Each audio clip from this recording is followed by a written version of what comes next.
ജീവധാര ജീവമൊഴി കാൽവരിനാഥന്റെ സ്നേഹമൊഴി തിരുനിറത്താൽ ജീവനേകും യേശുനാഥന്റെ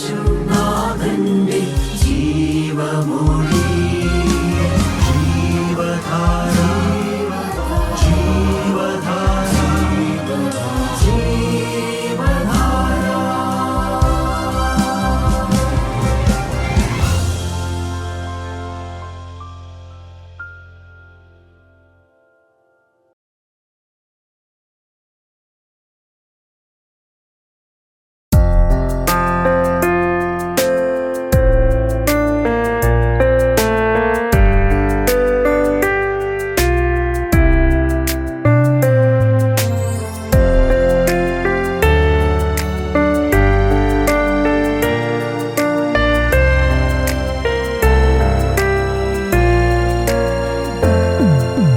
നീ എന്റെ രക്ഷകൻ, നീ എന്റെ പാലകൻ, നീ എന്റെ അഭയസ്ഥാനം.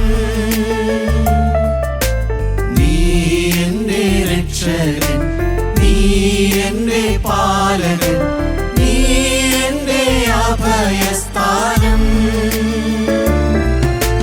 നീറിടും വേളയിൽ നീ എനിക്കേകിടും നന്മയിൻ നീരുറവാ. നീറിടും വേളയിൽ നീ എനിക്കേകിടും നന്മയിൻ നീരുറവാ.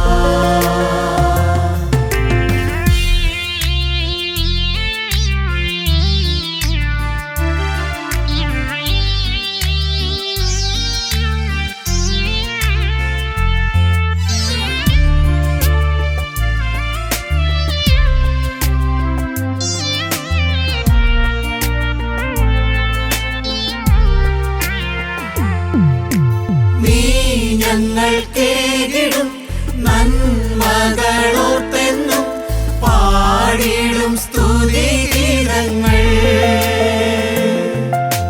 നീ ഞങ്ങൾക്കേകിടും നന്മകളോർത്തെന്നും പാടിടും സ്തുതിഗീതങ്ങൾ. ആനന്ദഗാനങ്ങൾ ആകുല നേരത്തും പാടി ഞാൻ ആശ്വസിക്കും. ദൈവ തിരുനാമത്തിന് മഹത്വമുണ്ടാകട്ടെ. കർത്താവായ യേശുക്രിസ്തുവിൻ്റെ പരിശുദ്ധമായ നാമത്തിൽ എൻ്റെ സ്നേഹവന്ദനം അറിയിക്കുന്നു. ഈ നിസ്സാരമായ ആയുസ്സിൽ ഒരു പ്രാവശ്യം കൂടി കർത്താവായ യേശുക്രിസ്തുവിൻ്റെ വചനവുമായി നിൽക്കുവാൻ സ്വർഗത്തിലെ ദൈവം തന്ന മഹാഭാഗ്യത്തെ ഓർത്ത് കർത്താവിനെ സ്തുതിക്കുന്നു, സ്തോത്രം ചെയ്യുന്നു.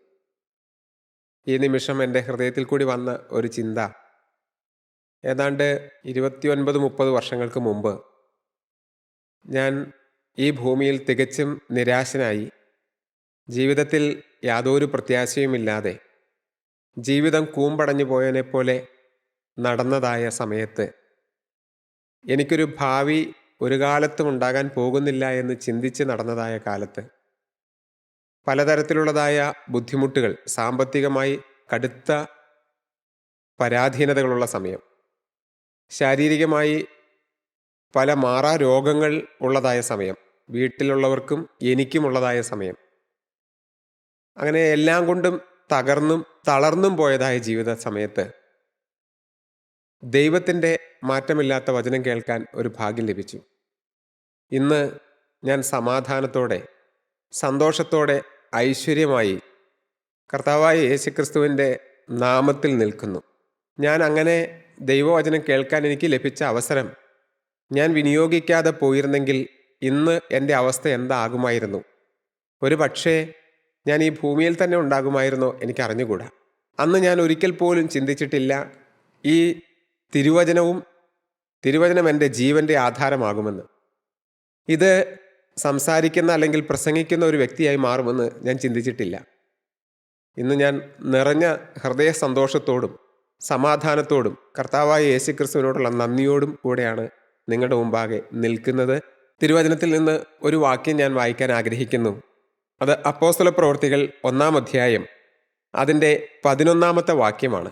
ഗലീല പുരുഷന്മാരെ, നിങ്ങൾ ആകാശത്തിലേക്ക് നോക്കി നിൽക്കുന്നത് എന്ത്? നിങ്ങളെ വിട്ട് സ്വർഗാരോഹണം ചെയ്ത ഈ യേശുവിനെ സ്വർഗത്തിലേക്ക് പോകുന്നവനായി നിങ്ങൾ കണ്ടതുപോലെ തന്നെ അവൻ വീണ്ടും വരും എന്ന് പറഞ്ഞു. ഈ സംഭവം നടക്കുന്നത് കർത്താവായ യേശുക്രിസ്തുവിൻ്റെ ഉയർത്തെഴുന്നേൽപ്പ് കഴിഞ്ഞ് സ്വർഗാരോഹണം നടക്കുന്ന സമയത്താണ്. യേശു ഉയർത്തെഴുന്നേറ്റ ശേഷം 40 നാളോളം തൻ്റെ ശിഷ്യന്മാർക്കും താൻ സ്നേഹിച്ച ജനത്തിനും കർത്താവായ യേശുക്രിസ്തു പ്രത്യക്ഷപ്പെട്ടു. അവരിൽ പലരോടും സംസാരിച്ചു, താൻ ജീവിച്ചിരിക്കുന്നു എന്ന് തെളിയിച്ചു. യേശുവിനെ ക്രൂശിച്ച് യേശുവിൻ്റെ ശരീരം കല്ലറയിൽ വെക്കുമ്പോൾ ശിഷ്യന്മാരുൾപ്പെടെ എല്ലാവരും നിരാശയിൽ ആണ്ടുപോയിരുന്നു. തങ്ങളുടെ സകല പ്രതീക്ഷയും അവസാനിച്ചു എന്നവർ വിചാരിച്ചു. എന്നാൽ 3-ാം നാൾ കർത്താവായ യേശുക്രിസ്തു ഉയർത്തെഴുന്നേറ്റു. താൻ ഉയർത്തെഴുന്നേറ്റു എന്ന് തൻ്റെ ശിഷ്യന്മാരോടും താൻ സ്നേഹിച്ച അനേകരോടും കർത്താവായ യേശുക്രിസ്തു പ്രത്യക്ഷപ്പെട്ട് അറിയിച്ചു കൊടുത്തു. ഒടുവിൽ അവരെ കൂട്ടി കർത്താവായ യേശുക്രിസ്തു സ്വർഗാരോഹണം ചെയ്യുന്ന സമയം കർത്താവ് അവരെ അനുഗ്രഹിച്ച് സ്വർഗത്തിലേക്ക് ആരോഹണം ചെയ്തു ഉയർന്നു പോകുമ്പോൾ ആ നിന്നതായ ശിഷ്യന്മാരും കർത്താവായ യേശുക്രിസ്തു സ്വർഗത്തിലേക്ക് കയറിപ്പോകുന്നത് ആകാശത്തിലേക്ക് നോക്കി ഇങ്ങനെ ഇരിക്കുകയാണ്. യേശു അവരുടെ കണ്ണിന് മറഞ്ഞു. ഇപ്പോൾ യേശുവിനെ കാണാനില്ല. പക്ഷേ അവർക്ക് മുകളിൽ നിന്ന് കണ്ണെടുക്കാൻ സാധിക്കുന്നില്ല. ഈ 33.5 വർഷക്കാലം തങ്ങളുടെ കൂടെ ഉണ്ടായിരുന്നവൻ, കഴിഞ്ഞ 3.5 വർഷക്കാലം ഈ ദേശത്തെ ഇളക്കി മറച്ചവൻ, കഴിഞ്ഞ 3.5 വർഷക്കാലം കൊണ്ട് എല്ലാവരുടെയും ഹൃദയത്തിൽ സ്ഥാനം പിടിച്ചവൻ, എല്ലാവർക്കും ഉപകാരം ചെയ്തു. പക്ഷെ എല്ലാവരും അവനെ ഉപദ്രവിച്ചു. തൻ്റെ ശിഷ്യന്മാരെ യേശു അത്രമാത്രം സ്നേഹിച്ചു, കരുതി, കൂടെ കൊണ്ടു നടന്നു. ഒരു കുറവും അവർക്ക് വരുത്തിയില്ല. പക്ഷേ യേശുവിനെ എല്ലാ ശിഷ്യന്മാരും ഒരർത്ഥത്തിൽ വഞ്ചിച്ചു, ചതിച്ചു. കാരണം തൻ്റെ കഷ്ടാനുഭവത്തിൻ്റെ സമയം അവരെല്ലാം ഓടിപ്പോയി. തന്നെ പിടിച്ചതായ സമയത്ത് ആരും കൂടെ ഉണ്ടായിരുന്നില്ല. ഇടയനെ വെട്ടി കൂടെ ഉണ്ടായിരുന്നതായ എല്ലാവരും ഓടി. ആടുകളെല്ലാം ഓടിപ്പോയി. ദൈവമക്കളെ, പക്ഷേ യേശുവിന് ആരോടും ഇഷ്ടക്കേടില്ല. ഉയർത്തെഴുന്നേറ്റ യേശു ശിഷ്യന്മാരോട് ആരോടും ചോദിച്ചില്ല, എന്നെ പട്ടാളക്കാർ പിടിച്ചുകൊണ്ടുവരാൻ വന്നപ്പോൾ നിങ്ങൾ എന്തുകൊണ്ട് എന്നെ വിട്ട് ഓടിപ്പോയി? നിങ്ങളെല്ലാവരും എൻ്റെ കൂടെ നിൽക്കുമെന്ന് എന്നോട് വാക്ക് പറഞ്ഞതല്ലേ? എന്നിട്ട് നിങ്ങളിൽ ഒരാൾ പോലും, പത്രോസേ നീ നിന്നില്ലല്ലോ എൻ്റെ കൂടെ. കർത്താവായ യേശു ആരോടും ചോദിച്ചില്ല. ഒരു ശിഷ്യനോടും ചോദിച്ചില്ല, നിങ്ങൾ എന്തുകൊണ്ട് എന്നെ ഉപേക്ഷിച്ചു എന്ന്. കാരണം ഈ യേശുവിനെ സ്നേഹിക്കാൻ മാത്രമേ അറിയാവൂ. ദൈവത്തിന് സ്തോത്രം. എത്രമാത്രം ഇങ്ങോട്ട് ഉപദ്രവിക്കുന്നവനെയും സ്നേഹിക്കാൻ മാത്രം പഠിപ്പിച്ചതായ ശിഷ്യന്മാർക്കും യേശുവിനെ പിന്തുടരുന്നവർക്കും ഒരു മാതൃകയായ യേശുക്രിസ്തു ആരോടും ആരുടെയും കുറ്റം പറഞ്ഞില്ല, ഒരാളെയും കുറ്റപ്പെടുത്തിയില്ല, ആപൽഘട്ടത്തിൽ തന്നെ സഹായിച്ചില്ല എന്ന് ആരോടും പറഞ്ഞില്ല. കാരണം അവൻ ആരുടെയും സഹായം ആവശ്യമില്ലായിരുന്നു. ദൈവത്തിന് നന്ദിയോടെ സ്തോത്രം. അങ്ങനെ കണ്ണെടുക്കാതെ ആകാശത്തിലേക്ക് നോക്കി നിൽക്കുന്ന ശിഷ്യന്മാർ, ദൈവത്തിന് സ്തോത്രം. അപ്പോഴവർ മറ്റൊരു കാഴ്ച കാണുകയാണ്. ആകാശത്ത് 2 വെള്ളവസ്ത്രം ധരിച്ചതായ ദൂതന്മാർ അഥവാ മാലാഖമാർ പ്രത്യക്ഷമായി. ഈ ഭൂമിയിൽ മനുഷ്യർ കാണുന്ന കാഴ്ചയാണ്, മനോഹരമായ കാഴ്ചയാണ്. ചോദിക്കുന്നു, ഗലീല പുരുഷന്മാരെ, നിങ്ങൾ എന്തിനാണ് ഈ ആകാശത്തിലേക്ക് നോക്കി നിൽക്കുന്നത്? ഇനി നിങ്ങൾ ആകാശത്തിലേക്ക് നോക്കി നിന്നിട്ട് കാര്യമില്ല. നിങ്ങളുടെ കൂടെ ഇത്രയും കാലം ഉണ്ടായിരുന്ന ഈ യേശു സ്വർഗാരോഹണം ചെയ്തു കഴിഞ്ഞു. അവൻ പിതാവിൻ്റെ വലത്തുഭാഗത്തേക്ക് എടുക്കപ്പെട്ടു കഴിഞ്ഞു. എന്നാൽ ഈ യേശു സ്വർഗരാജ്യത്തിലേക്ക് പോകുന്നവനായി നിങ്ങൾ കണ്ടതുപോലെ തന്നെ അവൻ വീണ്ടും വരും. അതുകൊണ്ട് നിങ്ങൾ എന്ത് ചെയ്യണം? നോക്കി പാർത്തിരിക്കണം, കാത്തിരിക്കണം. നിങ്ങളുടെ കണ്ണ് ഇനിയും ഉയരത്തിലേക്ക് ഇരിക്കണം. അത് ഉയർത്തെഴുന്നേറ്റ് സ്വർഗാരോഹണം ചെയ്ത യേശുവിനെ വേണ്ടിയിട്ടല്ല, രണ്ടാമത് വരുന്ന ആ യേശുവിന് വേണ്ടിയിട്ട്, തങ്ങളെ ചേർക്കാൻ വരുന്ന യേശുവിന് വേണ്ടിയിട്ട്. നിങ്ങൾക്ക് വേണ്ടി ഭവനമൊരുക്കാൻ പോയ യേശു, അവൻ ഭവനമൊരുക്കി കഴിയുമ്പോൾ നിങ്ങളെ ചേർക്കാൻ വീണ്ടും വരും. അവൻ കയറിപ്പോകുന്നവനായി നിങ്ങൾ കണ്ടു, അവൻ ഇറങ്ങി വരുന്നവനായി നിങ്ങൾ കാണും. അതിനുവേണ്ടി നിങ്ങൾ കാത്തിരിക്കണം, ഒരുങ്ങിയിരിക്കണം എന്ന് മാലാഖമാർ ആ ശിഷ്യന്മാരോട് പറഞ്ഞു, ആ ജനത്തോട് പറഞ്ഞു. ദൈവത്തിന് സ്തോത്രം. ക്രിസ്തീയ ജീവിതത്തിൻ്റെ അടിസ്ഥാനം ഇതാണ്. ഇനി ഈ ഭൂമിയിൽ ക്രിസ്ത്യാനികൾ ജീവിക്കുന്നത് ഈ ഒരൊറ്റ പ്രത്യാശയിലാണ്. യേശു ക്രിസ്തു തങ്ങളെ ചേർക്കുവാൻ വീണ്ടും വരും. ആ ഒരു വിശ്വാസമില്ലെങ്കിൽ ക്രിസ്തീയ ജീവിതമില്ല. ദൈവമക്കളെ, ഞാനിത് നിങ്ങളോട് സംസാരിക്കുമ്പോൾ നമ്മുടെ എത്ര പേരുടെ ഹൃദയത്തിൽ ഈ ഒരു ഉറപ്പുണ്ട്, ഈ യേശു ക്രിസ്തു രണ്ടാമത് വരുമെന്ന്? ഈ വേദപുസ്തകത്തിലുള്ളതായ ഒരു പ്രവചനമാണ്, ഒരു വാഗ്ദത്തമാണ്. യേശു ക്രിസ്തു രണ്ടാമത് വരും. യേശു ക്രിസ്തു യേശുവിന് വേണ്ടി കാത്തിരിക്കുന്നതായ വിശുദ്ധന്മാരെ ചേർക്കുവാൻ രണ്ടാമത് വരും. നാമധേയ ക്രിസ്ത്യാനികളെ ചേർക്കാനല്ല, ജനനം കൊണ്ട് ക്രിസ്ത്യാനിയായവരെ ചേർക്കാൻ വേണ്ടിയിട്ടല്ല. അതല്ലെങ്കിൽ ഇന്ന് ഈ സമൂഹത്തിലുള്ള ഏതെങ്കിലും സമുദായത്തിലോ മതത്തിലോ പെട്ടവർ ക്രിസ്തു മതത്തിലേക്ക് ചേർന്നതുകൊണ്ട് അവരെ ചേർക്കാൻ വേണ്ടിയിട്ടല്ല. യേശു ക്രിസ്തുവിന്റെ വരവിന് വേണ്ടി മാത്രം നോക്കിപ്പാർത്തിരിക്കുന്നവരെ ചേർക്കാൻ വേണ്ടിയിട്ടാണ് യേശു വരുന്നത്. അതുമാത്രം ലക്ഷ്യമാക്കി ജീവിക്കുന്നവരെ ചേർക്കുവാനാണ് യേശു വരുന്നത്. ആ പ്രത്യാശ നമ്മുടെ എത്ര പേരുടെ ഹൃദയത്തിലുണ്ട്? ഈ യേശു രണ്ടാമത് വരും. ഈ തിരുവചനത്തിൽ പറഞ്ഞിരിക്കുന്ന പ്രവചനങ്ങളൊക്കെയും നിവൃത്തിയായിക്കൊണ്ടിരിക്കുന്നു. ദൈവനാമം മഹത്വപ്പെടട്ടെ. ഞാൻ ആ വിഷയത്തിലേക്കൊന്നും കടക്കുന്നില്ല. എനിക്കത് അധികമായിട്ട് പറയാനൊട്ട് അറിയാനും പാടില്ല. എന്നാലും എൻ്റെ ഈ തലമുറയിൽ, നമ്മുടെ ഈ തലമുറയിൽ നമ്മൾ കാണുന്നതായ ചില മഹാത്ഭുതങ്ങളുണ്ട്. ഇന്ന് ഈ ലോകത്തിൻ്റെ ചില ഗതികളുണ്ട്. ഇന്ന് ലോകം പോയിക്കൊണ്ടിരിക്കുന്ന ചില വഴികളുണ്ട്. അത് കാണുമ്പോൾ ഇതെത്ര കൃത്യമായി ഈ തിരുവചനത്തിൽ എഴുതിയിരിക്കുന്നു എന്ന്, അതിൽ പറഞ്ഞിരിക്കുന്നതെല്ലാം എത്ര കൃത്യമായി നിവൃത്തിയാകുന്നു എന്ന് നമുക്ക് മനസ്സിലാകും. നിങ്ങളൊന്ന് ചിന്തിച്ചു നോക്കൂ. നമ്മുടെ ഈ കേരളക്കര, ഞാനിപ്പോൾ മലയാള ഭാഷയിലാണല്ലോ സംസാരിക്കുന്നത്, നമ്മളുടെ നാട് കേരളമാണല്ലോ. ഈ കേരളക്കരയിലുള്ളതായ ജനത്തെ ഏതെങ്കിലും ഒരു ബാഹ്യശക്തി വന്ന് ആക്രമിച്ച് ഈ കേരളത്തിലുള്ള ജനങ്ങളെ മുഴുവനും ഇവിടെ നിന്ന് ഓടിച്ച് അവർ ഇവിടെ ആധിപത്യം സ്ഥാപിക്കുന്നു.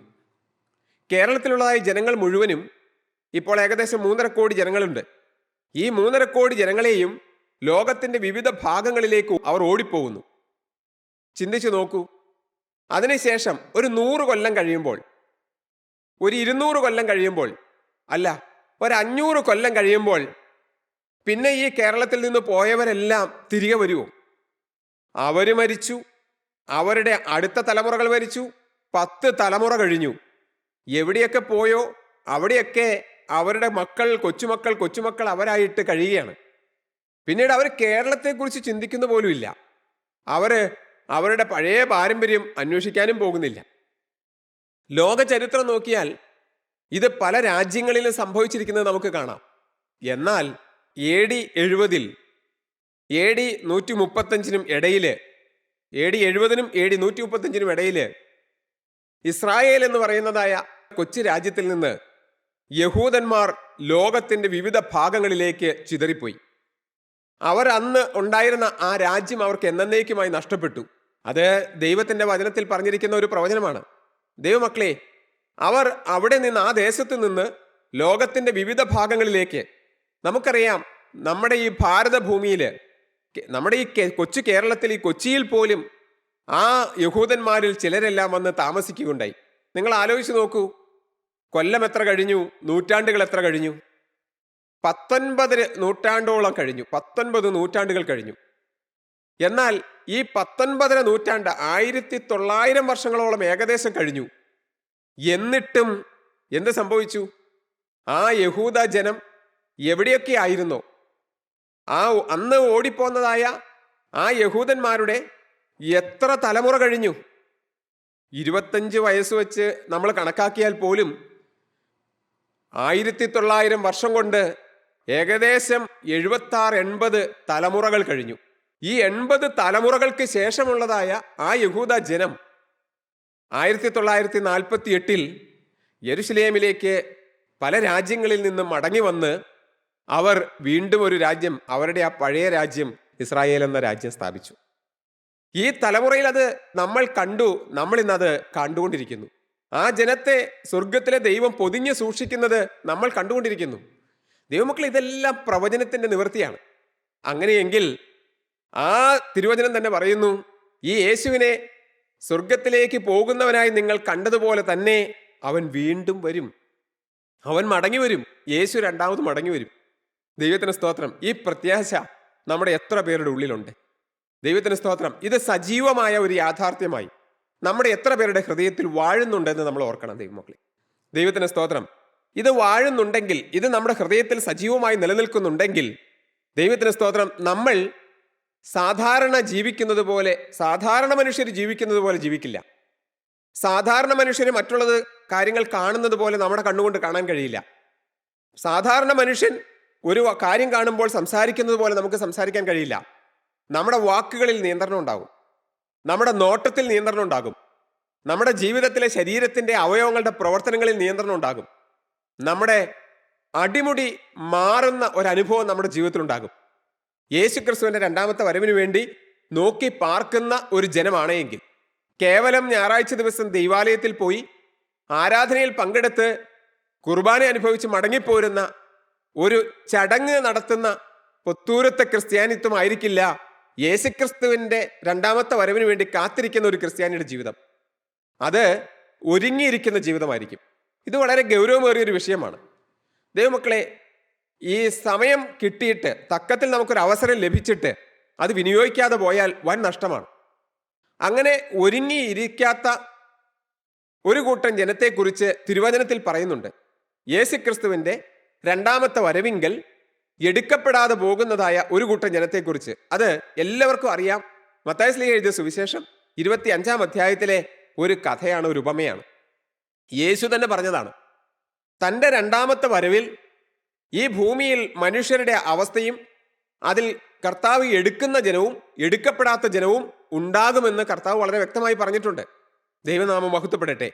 അതിലെ ഒരു സംഭവമാണ്, അത് കർത്താവ് പറഞ്ഞിട്ടുള്ള പല ഉപമകളിൽ, രണ്ടാമത്തെ വരവുമായി ബന്ധപ്പെട്ട് കർത്താവ് പറഞ്ഞിട്ടുള്ള പല ഉപമകളിൽ ഒരു ഉപമയാണ് ഇവിടെ പറയുന്നതായ 10 കന്യകമാരുടെ ഉപമ. ആ ഉപമ അവസാനിക്കുമ്പോൾ അതിൻ്റെ സാരാംശം കർത്താവായ യേശുക്രിസ്തു ഒരു വാക്യത്തിൽ പറയുന്നുണ്ട്. നമുക്ക് വായിച്ചു കേൾക്കാം. 25-ാം അധ്യായം 13-ാം വാക്യം. ആകയാൽ നാളും നാഴികയും നിങ്ങൾ അറിയായിക കൊണ്ട് ഉണർന്നിരിപ്പീൻ. ആകയാൽ നാളും നാഴികയും നിങ്ങൾ അറിയായികയാൽ ഉണർന്നിരിപ്പിൻ. എന്താണ് ആ പറഞ്ഞതിൻ്റെ അർത്ഥം? ദൈവത്തിന് സ്തോത്രം. മണവാളൻ വരുന്ന ഒരു ദിവസമുണ്ട്, യേശുക്രിസ്തു മടങ്ങി വരുന്ന ഒരു ദിവസമുണ്ട്.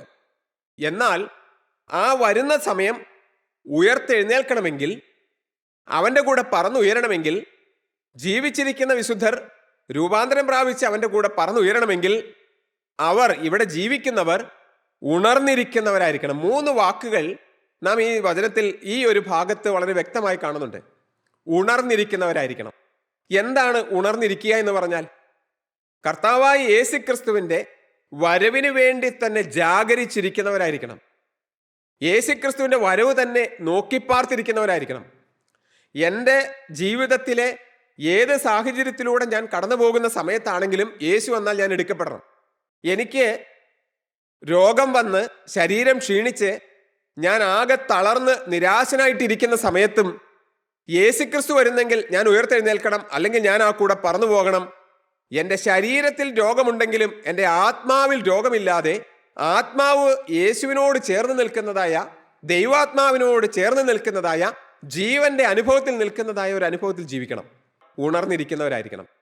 യേശുവിൻ്റെ രണ്ടാമത്തെ വരവിന് വേണ്ടി തന്നെ നോക്കി പാർത്തിരിക്കുന്നവരായിരിക്കണം. ദൈവനാമം മഹത്വപ്പെടട്ടെ. ഈ യേശു ഇത് പറയുന്ന ഒരു മുന്നറിയിപ്പാണ്. ഞാൻ ഇതിനു മുമ്പും പലപ്പോഴും പറഞ്ഞിട്ടുണ്ട്. യേശു തൻ്റെ കൂടെ നടക്കുന്ന ശിഷ്യന്മാരോട്, തൻ്റെ പിന്നാലെ വരുന്ന ജനത്തോട് എപ്പോഴും മുന്നറിയിപ്പുകൾ കൊടുത്തുകൊണ്ടിരുന്നവർക്ക്. നിങ്ങൾ എൻ്റെ പിന്നാലെ ഇങ്ങനെ നടന്നു വരുന്നുണ്ട്, നിങ്ങൾ എൻ്റെ പിന്നാലെ ഇങ്ങനെ വരുന്നുണ്ട്, ശരിയാ.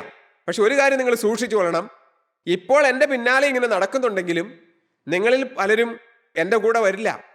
ഞാൻ രണ്ടാമത് വരുന്ന സമയത്ത് എൻ്റെ കൂടെ പറന്നുയരില്ല. അതിന് തക്കൊണ്ടുള്ളൊരു ജീവിതം നിങ്ങൾക്കില്ല. യേശു വളരെ വ്യക്തമായിട്ടാണ് അവരോട് പറയുന്നത്. യേശുവിന് ആ വേദനയുള്ളത് കൊണ്ടാണ് ഈ കൂടെ നടക്കുന്ന ജനത്തോട് പലപ്പോഴും മുന്നറിയിപ്പ് കൊടുത്തത്. പുറമേയുള്ള വ്യക്തിക്കല്ല, പുറമേയുള്ളതായ വ്യക്തികളോടല്ല, യേശുവിനെ അറിയില്ലാത്ത ജനത്തോടല്ല യേശു പറഞ്ഞത്. യേശുവിൻ്റെ പിന്നാലെ അത്ഭുതങ്ങളും അതിശയങ്ങളും എല്ലാം കണ്ടു നടക്കുന്ന ജനത്തോടാണ് യേശു പറഞ്ഞത്, നിങ്ങൾ ഉണർന്നിരിക്കണം. ഇന്ന് പലർക്കും ഉണർവില്ല. ഇന്ന് പലർക്കും ഇതിനെക്കുറിച്ചൊരു ചിന്തയില്ല. എല്ലാ ദിവസത്തെ പോലെ എഴുന്നേൽക്കുന്നു, ഉണരുന്നു, നേരം വെളുക്കുന്നു, ഉണരുന്നു, എഴുന്നേൽക്കുന്നു, അവരവരുടെ കാര്യങ്ങൾ നോക്കുന്നു, ജോലിക്ക് പോകുന്നു, ജോലി കഴിഞ്ഞ് തിരികെ വരുന്നു, അന്നത്തെ കാര്യങ്ങളൊക്കെ നടത്തുന്നു, ഉറങ്ങുന്നു, പിന്നെ പിറ്റേ ദിവസവും ഇത് തന്നെ ആവർത്തിക്കുന്നു. ഇതിൻ്റെ ഇടയിൽ എവിടെയാണ് ഉണർവ്? എവിടെയാണ് യേശുവിനോടുള്ളതായ ബന്ധം? പള്ളിയിലും പോകുന്നില്ലേ? ആരാധനയിൽ പങ്കെടുക്കുന്നില്ലേ? എല്ലാം ഉണ്ട് താനും. ചടങ്ങുകളൊക്കെ ഇല്ലേ? ആത്മീയമായ പരിവേഷം പുറമേ ഇല്ലേ? ഉണ്ട് താനും, എല്ലാം ഉണ്ട്. പക്ഷെ യേശുവുമായിട്ട് എന്ത് ബന്ധമുണ്ട്? പലർക്കും വിശുദ്ധന്മാരായിട്ട് പല ബന്ധങ്ങളുണ്ട്, പലർക്കും വിശുദ്ധമതികളുമായിട്ട് പല ബന്ധങ്ങളുണ്ട്, പലർക്കും പല ചടങ്ങുകളും ആത്മീയമായ പ്രസ്ഥാനങ്ങളുമായിട്ട് ബന്ധങ്ങളുണ്ട്. ഇതിനെല്ലാം ഉപരി യേശുവുമായിട്ട് എന്ത് ബന്ധമുണ്ട്? അത് വെറുതെ കിട്ടുന്ന ഒരു ബന്ധമല്ല ദൈവമക്കളെ. ഒരു ചടങ്ങുമായിട്ട് ബന്ധം വരുന്നത് പോലെയോ, ഒരു പള്ളിയിലെ അംഗമായി തീരുന്നത് പോലെയോ, അതല്ലെങ്കിൽ ഒരു ചർച്ചിലെ ഒരു സഭയിലെ അംഗമായി തീരുന്നത് പോലെയോ എളുപ്പമല്ല യേശുക്രിസ്തുവിൽ ആകുക എന്ന് പറയുന്നത്, യേശുവിനോടൊരു ബന്ധം വരിക എന്ന് പറയുന്നത്. അത് പലപ്പോഴും നമ്മൾ കേട്ടിട്ടുള്ളതാണ്. നാമും യേശുവും തമ്മിലുള്ള ബന്ധത്തിന് വിഘാതം നമ്മുടെ ഇടയിലുള്ള പാപമാണ്, നമ്മുടെ ജീവിതത്തിലുള്ള പാപമാണ്. ഈ പാപത്തെ മനഃപൂർവ്വമായി നമ്മൾ ഉപേക്ഷിക്കണം. നമ്മുടെ ജീവിതത്തിലുള്ളതായ പാപ സ്വഭാവങ്ങളെയും പാപത്തെയും മനഃപൂർവ്വമായി തന്നെ ഉപേക്ഷിക്കണം. മനസ്സില്ലാ മനസ്സോടെയല്ല, അതൊരു വേദനയോടുമല്ല. അങ്ങനെയുള്ളവർക്ക് ആർക്കും ദൈവരാജ്യത്തിൽ കടക്കാൻ കഴിയില്ല. ഇതെനിക്ക് വേണ്ട, ഇതെന്നെ നരകത്തിൽ കൊണ്ടുപോകുന്ന സാധനമാണ് എന്ന് വ്യക്തമായി മനസ്സിലാക്കിക്കൊണ്ട് ഈ ലോകത്തെയും ഈ ലോകത്തിന്റെ വഴികളെയും വെറുക്കാതെ, ആ പാപത്തോട് യാത്ര പറയാതെ സ്വർഗരാജ്യത്തിൽ പ്രവേശനം ഇല്ല ദൈവമക്കളെ. വചനം വളരെ വ്യക്തമായിട്ടാണ് ഇതെല്ലാം നമ്മളെ പഠിപ്പിക്കുന്നത്. ലോകത്തെയും ലോകത്തിലുള്ളതിനെയും സ്നേഹിക്കരുത് എന്ന് പറഞ്ഞാൽ ലോകം വിട്ട് ഒറ്റയ്ക്ക് എവിടെയെങ്കിലും പോയി താമസിക്കണം എന്നല്ല. നമ്മുടെ ഹൃദയം കൊണ്ട് ഇതിനെല്ലാം വിടണം. ഒരു പ്രതിസന്ധി വരുമ്പോൾ നമ്മളൊന്ന് ചിന്തിച്ചു നോക്കുക. ഒരു സാഹചര്യം വരുമ്പോൾ നമ്മൾ ആരുടെ കൂടെ, യേശുവിനോട് കൂടെയോ അതോ ആ സാഹചര്യത്തിൽ നമുക്ക് തോന്നിയതുപോലെയോ? ഇത് വളരെ വ്യക്തമായി നമ്മൾ ചിന്തിക്കേണ്ട വിഷയമാണ്. അവിടെ ഉണർന്നിരിക്കുക എന്ന് പറഞ്ഞാൽ മാത്രമല്ല, കർത്താവ് ഞാൻ പറഞ്ഞല്ലോ, ദൈവമക്കളെ പലപ്പോഴും മുന്നറിയിപ്പ് കൊടുത്തു. തൻ്റെ കൂടെ നടക്കുന്നവർക്കാണ് മുന്നറിയിപ്പ് കൊടുത്തത്, തൻ്റെ പിന്നാലെ വരുന്നവർക്കാണ് മുന്നറിയിപ്പ് കൊടുത്തത്. കർത്താവായ യേശു ക്രിസ്തു എല്ലായ്പ്പോഴും മുന്നറിയിപ്പ് വരുന്നത് ദൈവമക്കൾക്കാണ്. ദൈവമക്കൾ എന്ന അഭിമാനിക്കുന്നവർക്കാണ്, ആ ഒരു പേരിൽ അറിയപ്പെടുന്നവർക്കാണ്, സഭയിലുള്ളവർക്കാണ്, ചർച്ചിലുള്ളവർക്കാണ്. കാരണം അവരെയാണ് കർത്താവ് മുന്നറിയിപ്പുകൾ കൊടുത്ത് മുമ്പോട്ട് കൊണ്ടുപോകുന്നത്. എന്തിനാണ് ആ മുന്നറിയിപ്പ് കൊടുക്കുന്നത്? അതിൽ പറഞ്ഞിരിക്കുന്ന അപകടത്തിൽ വീഴരുത് എന്നുള്ളത് കൊണ്ടാണ്. ഇവിടെ നാം വായിക്കുന്നത് 10 കന്യകമാരുടെ ഉപമയാണ്. ഈ 10 കന്യകമാരിൽ 5 പേരെ കുറിച്ച് പറയുന്നതായ 3 വാക്കുകളാണ് ഞാൻ പറയാൻ ആഗ്രഹിച്ചത്. ഒന്ന്, അതിന്റെ 2-ാം വാക്യം നമുക്കൊന്ന് വായിക്കാം. 25:2. അവരിൽ 5 പേർ ബുദ്ധിയില്ലാത്തവരും 5 പേർ ബുദ്ധിയുള്ളവരുമായിരുന്നു. ബുദ്ധിയുള്ള 5 പേര്, ബുദ്ധിയില്ലാത്ത 5 പേരുണ്ട്, ബുദ്ധിയുള്ള 5 പേര്. ഒന്നാമത്തെ വാക്ക് ബുദ്ധിയുള്ള 5 പേര്. 2-ാമത്തെ വാക്ക് നമുക്ക് വായിക്കാം 10-ാം വാക്യം, 25-ാം അധ്യായം 10-ാം വാക്യം വായിക്കുമ്പോൾ 2-ാമത്തെ വാക്ക് നമുക്ക് കിട്ടും. അവർ വാങ്ങുവാൻ പോയപ്പോൾ മണവാളൻ വന്നു, ഒരുങ്ങിയിരുന്നവർ അവനോടുകൂടെ കല്യാണ സദ്യക്ക് ചെന്നു. ഒരുങ്ങിയിരുന്നവർ അവനോടുകൂടെ കല്യാണ സദ്യക്ക് ചെന്നു. 1 ബുദ്ധിയുള്ള കന്യകമാർ, 2 ഒരുങ്ങിയിരുന്നവർ, 3 നാം ആദ്യം വായിച്ചാണ് 13-ാം വാക്യത്തില് ഉണർന്നിരിപ്പിൻ, ഉണർന്നിരിക്കുന്നവര്. ദൈവത്തിന് നന്ദിയോടെ സ്തോത്രം. ദൈവമക്കളെ, ഈ 3 കാര്യങ്ങൾ നാം ഒന്ന് ശ്രദ്ധിക്കേണ്ടതാണ്. ഇവിടെ ബുദ്ധിയുള്ളവർ എന്ന് പറയുന്നുണ്ട് 5 പേരെ കുറിച്ച്. സ്വർഗരാജ്യത്തിലേക്ക് പ്രവേശിക്കാൻ ഭാഗ്യം ലഭിച്ച, മണവാളനോടുകൂടെ മണിയറയിലേക്ക് പ്രവേശിക്കാൻ ഭാഗ്യം ലഭിച്ച 5 പേരെ കുറിച്ച് പറയുന്നത് ബുദ്ധിയുള്ളവരെന്നാണ്. അവരെ കുറിച്ച് പറയുന്നത് ബുദ്ധിയുള്ളവർ എന്നാണ്. എന്താണ് അവരുടെ ബുദ്ധി? അവർ വിളക്ക് കയ്യിലുണ്ട്. മണവാളൻ വരുമ്പോൾ എതിരേൽക്കാൻ വിളക്ക് ആവശ്യമുണ്ട്. മാത്രമല്ല, വിളക്കുണ്ടായാൽ പോരാ, അത് കത്തിക്കൊണ്ടിരിക്കണം. അവരുടെ കയ്യിൽ വിളക്കുണ്ട്, വിളക്കിൽ എണ്ണയുണ്ട്. അവർക്ക് മനസ്സിലായി, ഈ മണവാളൻ വരുമെന്നേ പറഞ്ഞിട്ടുള്ളൂ, എപ്പോ വരുമെന്ന് പറഞ്ഞിട്ടില്ല. ഏത് സമയത്ത് വരും, ഏത് ആണ്ടിൽ, ഏത് മാസം, എത്രാം തീയതി, എപ്പോൾ വരുമെന്ന് പറഞ്ഞിട്ടില്ല. പറഞ്ഞിരിക്കുന്നത് വരുമെന്ന് മാത്രമേ ഉള്ളൂ. എപ്പോ വരുമെന്നുള്ളത് നിങ്ങൾ കാത്തിരുന്നോണം. അപ്പോൾ അവർ ചിന്തിച്ചു, ദൈവനാമം മഹത്വപ്പെടട്ടെ, ഈ വിളക്കിലുള്ള എണ്ണ തികയാതെ വന്നേക്കാം.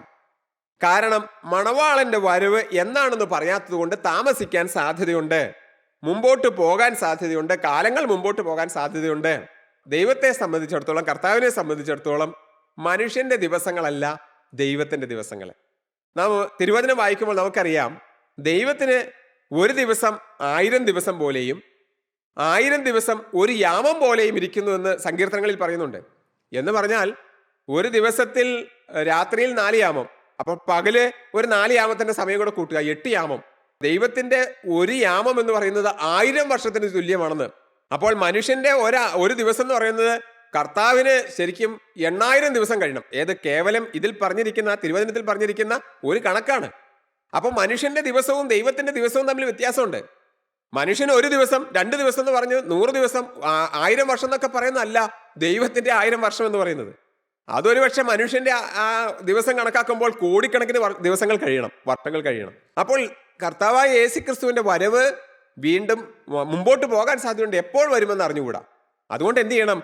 അവരുടെ കയ്യിലിരിക്കുന്ന വിളക്കിലുള്ള എണ്ണ പോരാതെ വരും, അതുകൊണ്ട് പാത്രത്തിൽ കൂടി എണ്ണ കരുതണം. അവർക്ക് മനസ്സിലായി, ദൈവമക്കളെ, ഈ യാത്ര അത്ര സുഖകരമല്ല. എതിരേൽപ്പാനുള്ള പുറപ്പാടാണ്. അപ്പോൾ കാറ്റടിക്കും, ഈ വിളക്ക് കെടാൻ സാധ്യതയുണ്ട്. ഇത് കെടാതെ സൂക്ഷിക്കുകയും ചെയ്യണം. ഇതിനെല്ലാം ആത്മീയമായ അർത്ഥമുണ്ട്. എന്താണെന്നറിയാമോ? ഈ ലോകത്തിൽ കൂടിയുള്ള നമ്മുടെ ജീവിതത്തെയാണ് കാണിക്കുന്നത്, അകത്തുള്ള യേശുക്രിസ്തുവിനെ കാണിക്കുന്നത്. ഈ യേശുക്രിസ്തുവിനെ വഹിച്ചുകൊണ്ട് ഈ ലോകത്തിൽ കൂടെ ജീവിക്കുമ്പോൾ ധാരാളം ഒബ്സ്റ്റക്കിൾസ് തിരികെ വരും. നമ്മളെ ബാധിക്കുന്ന പല വിഷയങ്ങളുണ്ടാകും. രോഗങ്ങൾ വരും, കഷ്ടതകൾ വരും, ദുരിതങ്ങൾ വരും, കടഭാരം വരും, മരണങ്ങൾ ഉണ്ടാകും. ആ സമയത്തൊക്കെ ഈ യേശു ഉള്ളിൽ നിന്ന് നഷ്ടപ്പെടുന്ന വിളക്ക് കെട്ടുപോകുന്ന അനുഭവം ഉണ്ടാവൂ? അത് നമുക്കുണ്ടാകരുതെന്നാണ് പറഞ്ഞത്. ദൈവനാമം മഹത്വപ്പെടട്ടെ.